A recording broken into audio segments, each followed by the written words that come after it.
अतिवृष्टीमुळे मेहकर तालुक्यातील 68,586 हेक्टरवरील पिकांचे नुकसान.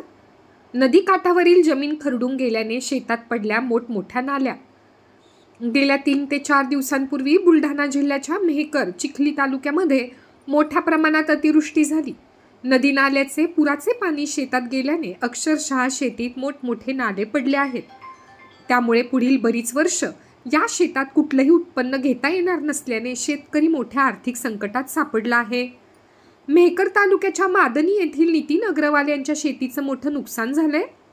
महसूल आणि कृषी विभागाच्या माध्यमातून करण्यात आलेल्या पंचनाम्यामध्ये मेहकर तालुक्यात 68,586 हेक्टरचे नुकसान झाल्याचे अहवालातून समोर आले आहे.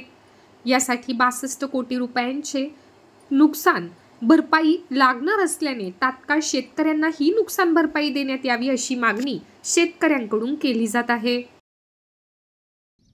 बरं झालं की दुसरं कोणी येऊ न येऊ, तुम्ही आले तर निदान तुम्ही तरी आमचं तिथपर्यंत म्हणणं पोहोचवा. इथं आम्ही पेरायला येऊ शकत नाही, कापणीला येऊ शकत नाही, शेताला रस्ते नाही, साधी ही पीक पाहणी करायची याचे त्याचे पाय धरणं पडायला लागले. भले माणसा ही पीक पाहणी करू शकत नाही तर जर तुम्हाला साहेब लोकांना नुकसानीचे पंचनामे करायला यायले तर यायला आणावं कुठून आणि त्याने याव कुठून? मुख्यमंत्री साहेबाला उपमुख्यमंत्री साहेबाला जर शेतकऱ्याच्या बांधावर याचं तर इथं काय हेलिपॅड बांधाव का? आता येणार कसे, काय देणार, काय करणार?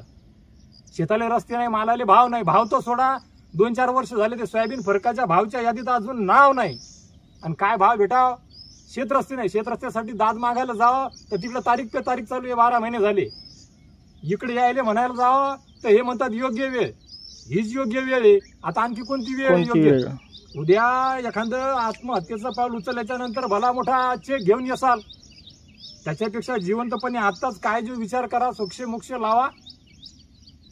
तुमची हात जोडून विनंती आहे शिंदे साहेब, आपल्या देवाभाऊलाही सांगा, चंद्रशेखर बावनकुळे साहेबांनाही सांगा ना अजितदादांनाही सांगा, हीच ती योग्य वेळ आहे. शेतकऱ्याला शेतरस्ते, मालाला भाव या गोष्टी भेटायलाच हव्या. तुमच्याकडून माफक एवढ्याच अपेक्षा आहेत. पाशा पटेलांनी बरोबर सांगितलं, कर्माची फळे भोगा म्हणून. यांनी भोगावीच लागणार. कर्म यांनी करायचं, फळं आम्ही भोगायचे. हे काय आमच्यासाठी नवं नाही, आम्ही भोगतच आलेलो आहे.